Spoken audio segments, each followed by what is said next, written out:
Como temos visto desde o início da nossa série, ouvir um não é nada fácil.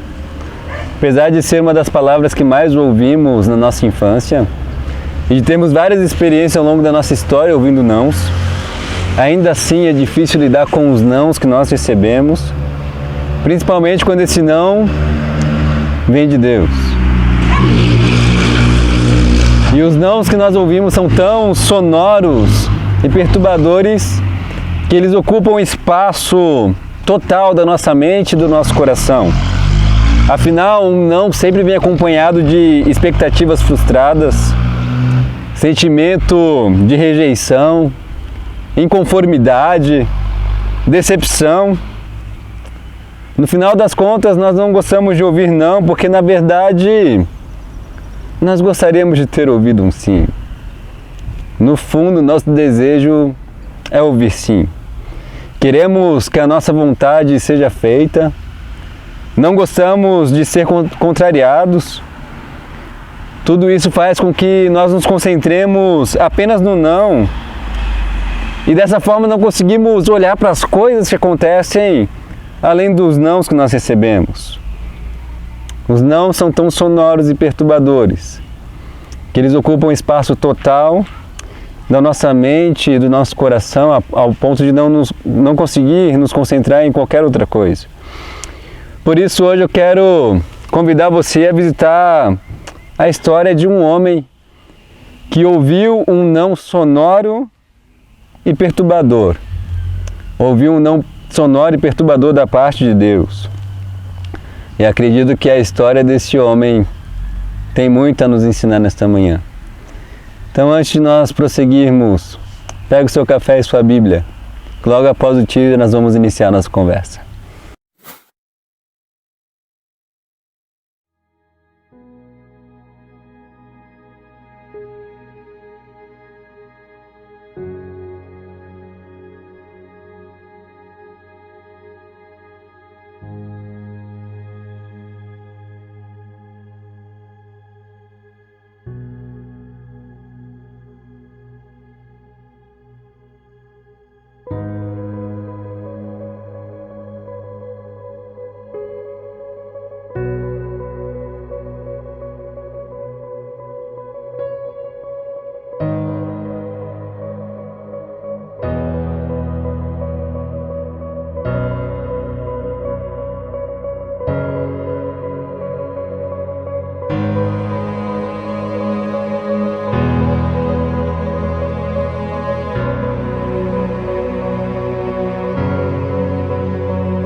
Bom, a história de hoje é a história de Davi, que se encontra em 1 Crônicas, capítulo 17, dos versículos de 1 a 27. Eu vou dividir a leitura do texto em duas partes. E a primeira parte é a leitura dos versos 1 ao 15, que diz assim: O rei Davi já morava em seu palácio quando certo dia disse ao profeta Natã: Aqui estou eu, morando num palácio de cedro, enquanto a arca da aliança do Senhor permanece numa simples tenda. Natã respondeu a Davi: Faz o que tiveres em mente, pois Deus está contigo. E naquela mesma noite Deus falou a Natã: Vá dizer ao meu servo Davi que assim diz o Senhor: Não é você que vai construir uma casa para eu morar. Não tenho morado em nenhuma casa desde o dia em que tirei Israel do Egito, mas fui de uma tenda para outra e de um tabernáculo para outro, por onde tenho acompanhado todo Israel. Alguma vez perguntei a algum líder deles que mandei pastorear o meu povo: Por que você não me construiu um templo de cedro? Agora, pois, diga ao meu servo Davi: Assim diz o Senhor dos Exércitos: Eu o tirei das pastagens, onde você cuidava dos rebanhos, para ser o soberano sobre Israel, meu povo. Sempre estive com você por onde você andou, e eliminei todos os seus inimigos. Agora eu o farei tão famoso quanto os homens mais importantes da terra.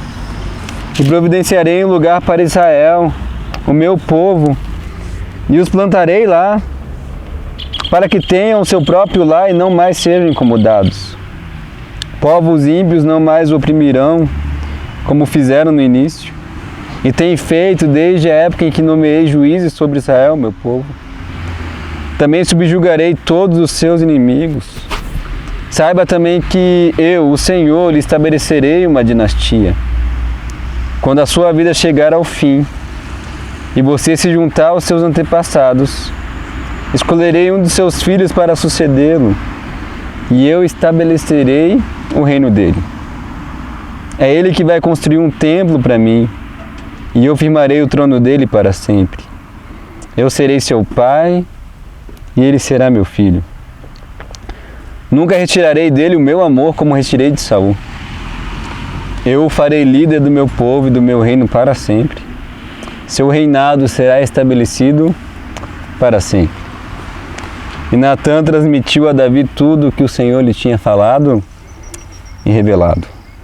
Bom, Davi ouviu um não sonoro e perturbador da parte de Deus.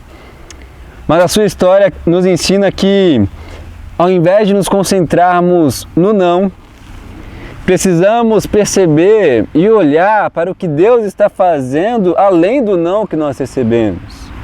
Ao invés de nos concentrarmos no não, precisamos perceber o que Deus está fazendo além do não que nós recebemos da parte dele. E o texto começa com um desejo legítimo e muito nobre da parte de Davi. O desejo de construir um templo para Deus. O verso 1 nos informa: o rei Davi já morava em seu palácio, quando certo dia disse ao profeta Natã: aqui estou eu estou morando num palácio de cedro, num palácio luxuoso, e Deus mora numa simples tenda. Davi estava inconformado com o fato de morar num palácio luxuoso, enquanto Deus morava numa simples tenda que era chamada de tabernáculo. Enquanto a Arca da Aliança, que simbolizava a presença de Deus no meio do seu povo, estava numa simples tenda. E isso era muito comum nos tempos de Davi. Um rei que estava tendo sucesso em suas batalhas e desfrutando de um período de prosperidade em seu reino, construía um templo em homenagem ao seu Deus. Então, tudo que Davi queria era homenagear Deus e dar glória a Ele pelas batalhas que ele estava vencendo, e dar glória a Deus pela prosperidade que o reino de Israel estava passando. Era um desejo legítimo, nobre da parte de Davi. Afinal, como nos informa o texto de 2 Samuel 7, de verso 1, que nos conta essa mesma história, o Senhor havia dado descanso a Davi de todos os seus inimigos ao redor. Ele estava desfrutando de prosperidade, de vitórias, ele estava vencendo batalhas. E tudo que ele queria, tudo que ele queria era homenagear a Deus, construindo um belo templo para que ele pudesse habitar. E o seu desejo era tão legítimo que o próprio profeta Natã, porta-voz de Deus, disse no verso 2: Davi, vai, faz o que estiveres em mente, faça o que o teu coração está abanando, porque Deus está contigo. E como que Natã, ele percebia que Deus estava com Davi? Bom, porque Deus estava dando a Davi vitórias nas suas batalhas. Então Natã percebeu: bom, você está desfrutando de prosperidade, você está vencendo sobre os seus inimigos, então Deus está com você, vai e faz o que estiver em teu coração. Mas aí, como nos informa o verso 3 e 4, naquela mesma noite, Deus falou com o profeta Natã: vai e fala para Davi.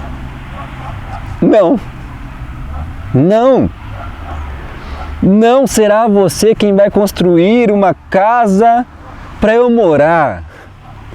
Davi ouviu um alto, sonoro e perturbador não da parte de Deus. Um balde de água fria em sua expectativa, em seu desejo de construir um templo luxuoso para Deus morar. Na sequência, nos versos 5 a 6, nós percebemos um fato importante, acompanhe na sua Bíblia. Muitas vezes nós nos deparamos com o não de Deus, porque criamos expectativas que Deus nunca nos pediu para ter. Eu e você criamos expectativas em Deus que Deus nunca pediu para nós termos. Veja os versos 5 e 6 de como Deus fala com Davi. Davi, eu não tenho morado em nenhuma casa desde o dia em que tirei Israel do Egito, mas fui de uma tenda para outra e de um tabernáculo para outro, por onde tenho acompanhado todo Israel. Alguma vez eu perguntei a algum líder deles, por que você não me construiu um templo de cedro? Davi, eu nunca pedi isso para nenhum líder que estava pastoreando meu povo. Davi criou expectativas que Deus nunca pediu para ele ter. Deus nunca pediu para Davi construir um templo em seu nome. Eu acredito que às vezes nós nos deparamos com o não de Deus, porque nós temos expectativas, criamos expectativas em Deus, que Deus nunca nos pediu para ter. Afinal, como disse Estevão, primeiro mártir da igreja, lá em Atos 7, versículo 48, o Altíssimo, o Deus eterno, não habita em casas feitas por homens. Afinal, dele é o céu e tudo que nele existe. A criação é a sua habitação. Deus não habita em templos, em casas feitas por mãos humanas. E quantas vezes eu e você não agimos assim, não é verdade? Não agimos como Davi. Esperamos que Deus faça algo e aprove algo em nossa vida que Ele nunca prometeu aprovar e que Ele nunca prometeu fazer. E quando ouvimos um não da parte dEle, nós nos decepcionamos. Mas nos decepcionamos com expectativas que nós criamos, não com expectativas que o próprio Deus tem ao nosso respeito. Eu e você cometemos o mesmo equívoco que o rei Davi. Mas ao mesmo tempo, Deus tira a concentração de Davi do não que ele recebeu, para que ele pudesse perceber o que Deus estava fazendo além do não, para que Davi pudesse conhecer as expectativas que Deus tinha. Deus faz isso de duas formas. Primeiro, ele direciona o olhar de Davi para o passado, para mostrar o que ele estava fazendo no passado. E segundo, Deus direciona o olhar de Davi para o futuro. E Deus mostra para ele o que ele estava fazendo, o que ele pretendia fazer a partir da vida de Davi. E ao direcionar o olhar de Davi para o passado, Deus relembra a sua ação graciosa na vida do seu servo. Deus relembra tantas coisas que ele fez na vida do seu servo Davi. Veja o verso 7 e 8. Eu o tirei das pastagens, eu o tirei do meio do rebanho, eu tirei de você de um lugar onde ninguém te dava atenção, onde ninguém sabia da sua existência, para você ser o soberano do meu reino, do meu povo Israel. Eu sempre estive com você por onde você andou e eliminei todos os seus inimigos. Deus faz Davi olhar para o passado e perceber: olha quantas coisas eu tenho feito por você, Davi. Olha como eu tenho cuidado de você em cada passo que você tomou. E por isso, diante do não de Deus, olhe para o seu passado. Olhe para todas as coisas que Deus já operou na sua história. Olha o quanto Ele já cuidou de você. Você só está onde você está hoje porque Deus conduziu você. Ele sempre esteve com você. Então, diante do não de Deus, pare de se concentrar no não. Pare de tentar compreender o não, de se decepcionar com o não. Mas direcione seu olhar para aquilo que Deus já fez na sua vida. E com toda certeza e sem sombra de dúvidas, se você olhar cuidadosamente para a sua história, para aquilo que Deus já fez, você vai perceber que Ele já fez muita coisa. Você vai perceber que o cuidado dEle a presença dele, supera muito os nãos que ele diz para mim e para você. Como diz um antigo hino, conta as bênçãos, diga quantas são, recebidas da divina mão, vem dizê-las todas de uma vez, e você verá surpreso o quanto Deus já fez. Ele continua sendo bom, todos os seus caminhos são perfeitos e amorosos. Os nãos que Ele nos diz são perfeitos e amorosos. E de verdade, tudo que Ele já fez por mim e por você supera em muitos nãos que nós recebemos da parte dEle. Então olhe para o seu passado, olhe para o que Deus fez. Pare de se concentrar no não. E você vai perceber que o amor de Deus supera em muito os nãos que você ouve da parte dEle. Mas ao mesmo tempo, diante do não sonoro e perturbador, Deus não apenas direciona o olhar de Davi para o passado, mas direciona o olhar de Davi para o futuro, fazendo para Davi um total de 7 promessas.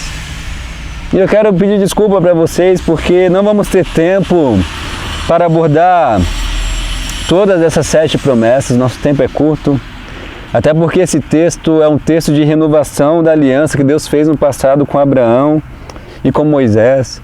Então gastaremos muito tempo para estudar essas promessas. Para estudar essas promessas seria necessário mais uma série. Mas o que nós precisamos ter em mente é que essas 7 promessas é como se Deus dissesse para Davi: não vai ser você quem vai construir uma casa para mim. Eu é quem vou construir uma casa, eu é quem vou construir uma dinastia para você. Essas 7 promessas poderiam ser resumidas nisso. Davi, não vai ser você quem vai construir uma casa para eu morar. Eu é quem vou construir uma casa. Eu é quem vou construir uma dinastia para você. E quando nós olhamos para a sequência do texto, Deus prometeu levantar um descendente para Davi. Deus prometeu estabelecer o reino de Davi. Deus prometeu ser pai do descendente de Davi. Deus prometeu nunca apartar do descendente de Davi a sua misericórdia. E Deus prometeu confirmá-lo na casa e no reino de Davi para todo sempre. E tudo isso você pode observar com cuidado depois, nos versos 11 ao verso 14. E essas promessas que são feitas nesses versos são cumpridas temporariamente em Salomão e permanentemente em Jesus, aquele que é o genuíno descendente de Davi, aquele que é o legítimo rei, o verdadeiro Filho de Deus, aquele que reinará para sempre. E essas promessas não foram feitas apenas para Davi, não foram feitas apenas para os descendentes de Davi. Essas promessas estão diretamente conectadas a nós, como povo de Deus. Isso é maravilhoso. Você pode olhar para esse texto e perceber que essas promessas foram direcionadas para você também. Porque em Jesus, nós fazemos parte do reino de Deus. Em Jesus, nós nos tornamos verdadeiros filhos de Deus. A misericórdia de Deus está sempre sobre nós. E um dia, eu e você seremos estabelecidos para sempre na casa de Deus. Vamos habitar para sempre, viver para sempre no reino de Deus. Como afirmou o teólogo chamado Warren Wiersbe, as bênçãos espirituais que Deus concedeu a Davi são oferecidas hoje em Jesus a todos os que creem nele.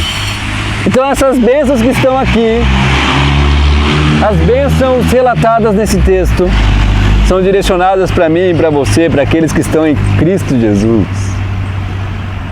Então, se depare com essas promessas e pense no seguinte: diante do não sonoro e perturbador de Deus, olhe para as promessas, olhe para o que Deus está fazendo em sua vida por meio de Jesus. A promessa de que a misericórdia e a bondade de Deus serão sempre sobre nós, que nós somos filhos de Deus, que nós vamos habitar para sempre no seu reino celestial que será perfeito, Olhe para essas promessas, olhe para o que Deus está fazendo no mundo, olhe para a história que Ele está escrevendo na sua vida. Olhe para essas promessas e pense que as promessas que Deus faz, as promessas que Ele tem na minha e na sua vida, superam muito o não que nós recebemos da parte dEle. A história que Deus está escrevendo na minha e na sua vida supera em muitos nãos que nós recebemos da parte dEle. Davi recebeu um não sonoro e perturbador da parte de Deus, mas ao mesmo tempo, em compensação, ele recebeu 7 promessas suaves e consoladoras. Um não, 7 promessas. As promessas que Deus faz superam muito os nãos que nós ouvimos da parte dele. Por isso, olhe para o seu passado, perceba o cuidado de Deus, olhe para o futuro, perceba a história gloriosa que Deus está escrevendo e pare de se concentrar no não. Segundo, Davi ouviu um não sonoro e perturbador da parte de Deus, mas a sua história nos ensina que, ao invés de nos concentrarmos no não de Deus, nós precisamos admitir que nós não merecemos o sim de Deus. Eu e você não merecemos o sim de Deus. Agora eu quero ler com você a segunda parte do nosso texto. A perícope vai até o verso 27, mas eu vou ler apenas até o 20, certo? Versos 16 ao 20 diz assim: Então o rei Davi, depois de ouvir o que o profeta Natã disse, entrou no tabernáculo, assentou-se diante do Senhor e orou, dizendo: Quem sou eu? Quem sou eu, ó Senhor Deus? E o que é a minha família para que me trouxesses a este ponto? Como se isso não bastasse para ti, ó Deus. Tu falaste sobre o futuro da minha família, sobre o futuro da família deste teu servo. Tens me tratado como um homem de grande importância, ó Senhor Deus. O que mais poderá dizer-te, Davi, por honrares o teu servo? Tu conheces o teu servo. Ó Senhor, por amor do teu servo e de acordo com a sua vontade, realizaste este feito grandioso e tornaste conhecidas todas essas grandes promessas. Não há ninguém como tu, ó Senhor, nem há outro Deus além de ti, conforme tudo o que nós já conhecemos sobre o Senhor. Bom, como nós vimos nos 2 últimos episódios dessa série, tanto Jesus como o apóstolo Paulo, diante do não que eles receberam de Deus, ambos se voltaram para a oração. Jesus, ao receber o não de Deus, ele orou. Paulo, ao receber o não de Deus, ele orou. E com o rei Davi não foi diferente. Diante do não de Deus, o rei Davi entrou no tabernáculo, assentou-se diante do Senhor e orou, no versículo 16. O que nos revela ainda mais fortemente que o melhor jeito de lidar com o não de Deus é não se afastando da intimidade. Creio que Deus está enfatizando com força para nós nessa série, que eu e você precisamos nos voltar para a oração. Eu e você precisamos ter intimidade com Deus e falar com Ele. Bom, mas acredito que é difícil ouvir um não sonoro e perturbador da parte de Deus, porque no fundo nós achamos que somos merecedores do sim.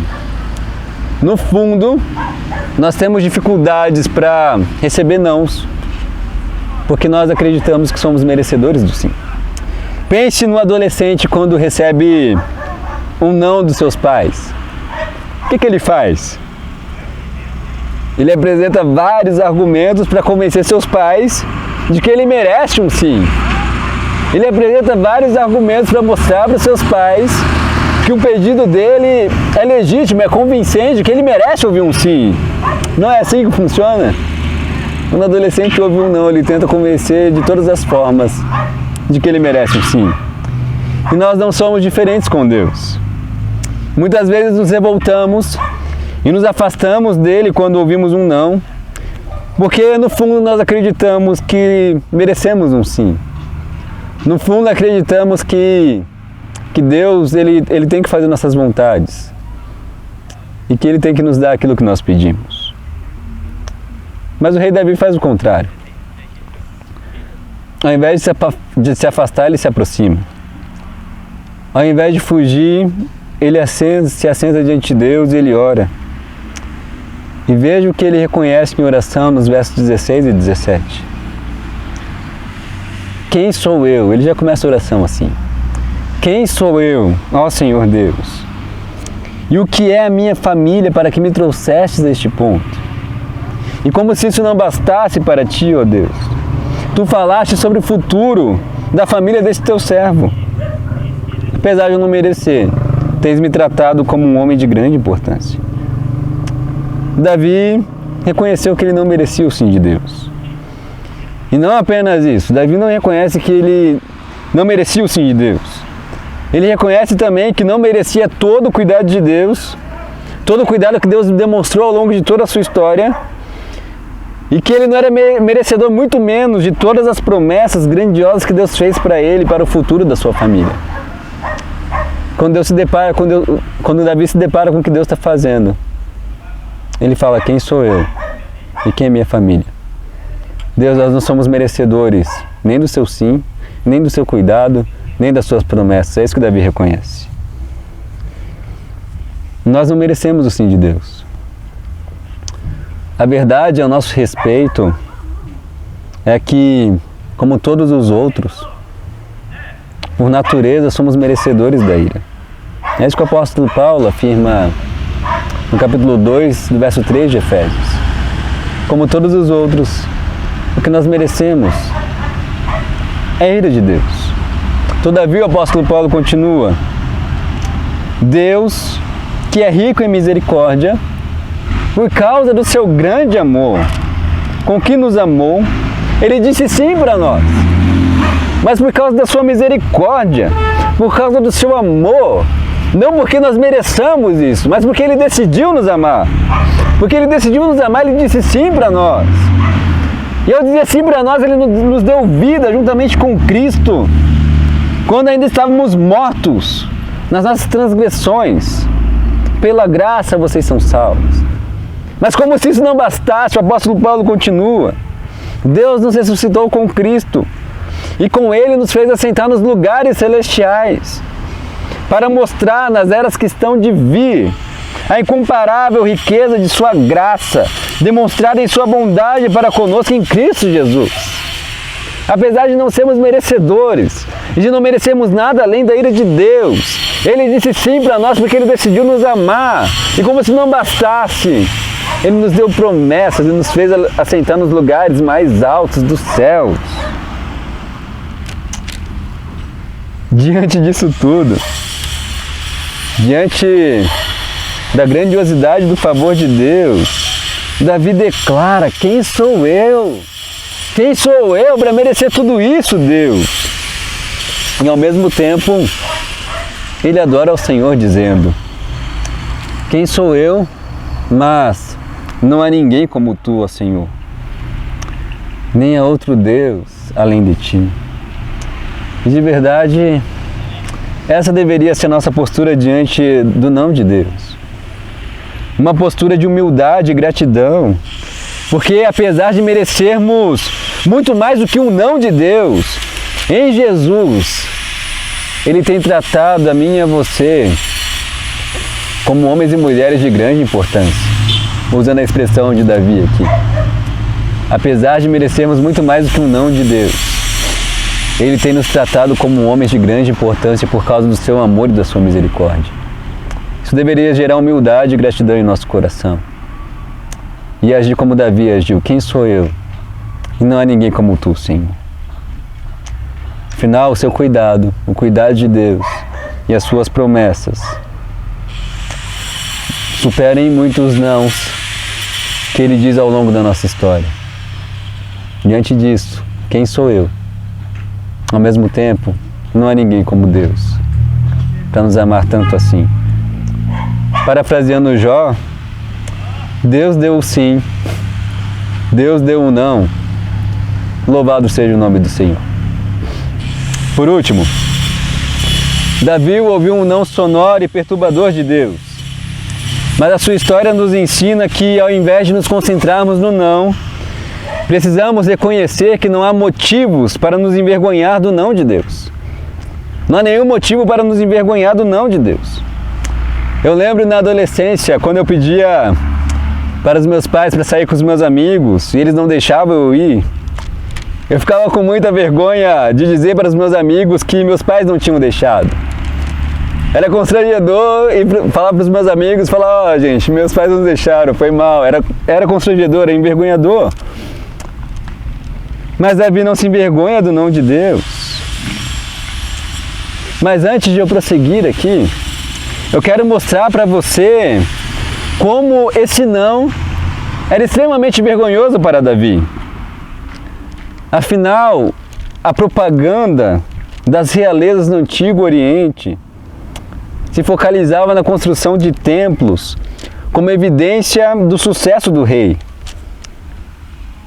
O sinal de sucesso de um rei era construir um templo para o seu Deus. Deus proibir Davi de construir um templo ameaçava trazer vergonha para ele. Afinal, um rei que está tendo sucesso em batalhas, que não consegue construir um templo para o seu Deus, é um rei que merece vergonha. Era motivo de vergonha para Davi não conseguir construir um templo. E no período em que pais e filhos se matavam para ficar no trono, lembrando que o filho de Davi, Salomão, Absalão, tentou matá-lo, Davi se contentou em deixar toda a glória para o seu filho Salomão. E a gente não pode romantizar aqui com nossos olhares ocidentais essa passagem. É bonito para nós um pai deixar uma herança para o seu filho hoje em dia. Mas naquela época, um rei deixar a glória para o seu filho, enquanto ele poderia ter glória, não era visto com bons olhos. E apesar de Davi ter idealizado todo o projeto, apesar de Davi deixar tudo pronto para a construção, até hoje, esse templo que foi construído não é conhecido como templo de Davi, mas como templo de Salomão. E isso era extremamente vergonhoso para um rei daqueles tempos. Porque a propaganda real era que você, rei, tem que fazer o teu nome.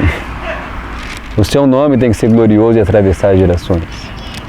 E o nome que atravessa gerações é o nome de Salomão. Porque o templo foi conhecido como o Templo de Salomão. Isso era vergonhoso para Davi. Isso seria vergonhoso para qualquer rei do seu tempo. Mas Davi não apenas não se envergonhou do não que ele recebeu, ele transformou o seu não em testemunho. Ele não teve nenhuma vergonha de testemunhar o não que ele recebeu, mas ele usou o seu não para testemunhar e abençoar outras pessoas. Ele testemunhou o não para o seu filho a fim de abençoá-lo. Veja comigo 1 Crônicas 22, versos de 7 a 11. Olha o que ele diz. Meu filho, eu tinha no coração o propósito de construir um templo em honra ao nome do Senhor meu Deus. Mas veio a minha palavra do Senhor. Não! Você não construirá um templo em honra ao meu nome, pois derramou muito sangue. Davi está contando esse testemunho aqui. Mas você terá um filho que será um homem de paz. É ele que vai construir um templo em honra ao meu nome. Davi está dizendo isso para o seu filho Salomão. Agora, meu filho, que o Senhor seja com você. Eu não vou construir um templo, mas você vai, Salomão. Deus te deu esse privilégio e Ele vai estar com você. Que você seja bem sucedido. Ele não apenas testemunhou o não. Ele não apenas não se envergonhou do não, ele testemunhou para seu filho. E usou seu testemunho para abençoar o seu filho. Mas ele não testemunhou não apenas para o seu filho Salomão. Não foi algo apenas de pai para filho. Ele testemunhou diante de todo o povo, diante dos líderes de todo o povo de Israel, diante de mulheres, filhos e crianças. Ele testemunhou a mesma história, as mesmas palavras, a mesma história que ele contou para o seu filho Salomão. Ele conta para todo o povo. Isso está relatado lá em 1 Crônicas, capítulos 28 e 29. E é uma história fantástica e eu recomendo que você leia. E ele disse a mesma coisa: Deus não deixou construir o templo. Mas veja, Deus vai providenciar um lar para vocês. Davi testemunha um não e ainda relembra as promessas de Deus para o seu povo. Ele testemunha o seu não. Ele não se envergonha do seu não, ele testemunha o seu não para abençoar a vida de outras pessoas. E Davi só pôde fazer isso. Ele só pôde não se envergonhar. Ele só pôde testemunhar do não. Porque ele se contentou mais com a glória de Deus. Ele se contentou mais com as promessas de Deus do que com a sua própria glória, do que com a sua vontade passageira. Davi, ele preferiu muito mais as promessas eternas do que uma vontade temporária. Ele usou o seu não para testemunhar para o seu filho e para o povo que o cuidado de Deus e as promessas de Deus superam em muito os nãos que recebemos dele. Davi olhou para o futuro que Deus prometeu. Ele viu um pequeno flash de Jesus. E isso foi suficiente para ele. Ele se contentou mais com a glória de Deus, com as promessas de Deus, do que com sua própria vontade. E por isso ele pôde testemunhar o não de Deus e não se envergonhar do não de Deus. Porque é melhor se agarrar às promessas eternas de Deus do que com as nossas vontades próprias, pequenas e passageiras. Que eu e você venhamos transformar os nãos que recebemos de Deus em testemunho, para abençoar as pessoas ao nosso redor, que o amor de Deus e as suas promessas superam em muitos nãos que nós recebemos dele. Pare de se concentrar no não de Deus. Enxergue a beleza do que Ele está fazendo. O não de Deus para nossas vontades passageiras nunca vem, preste bem atenção nisso, nunca vem sem estar acompanhado de promessas eternas. O não de Deus para as nossas vontades passageiras nunca vem sem estar acompanhado de promessas eternas que superem muito as nossas vontades. E eu termino aqui com a música Oração da banda Raiz. Torne o meu sofrimento, torne os meus nãos em testemunho, me esvazie de mim e deste mundo, e que o meu nome morra com o meu corpo, e que o de Cristo permaneça em tudo. E hoje, essa é a minha oração para você. Eu quero repeti-la, e essa vai ser a oração para nós finalizarmos. Você pode fazer essa oração na sua casa. Torne o meu sofrimento, torne os meus nãos em testemunho. Me esvazie de mim, das minhas vontades próprias, do meu desejo de merecer um sim. Me esvazie de mim, Senhor. Me esvazie deste mundo. Que o meu nome morra com o meu corpo e que o de Cristo permaneça em tudo. Que as promessas de Deus permaneçam na minha vida. Que as promessas eternas de Deus deem lugar às nossas vontades passageiras. Essa é a minha oração para você e para mim, em nome de Jesus. Amém.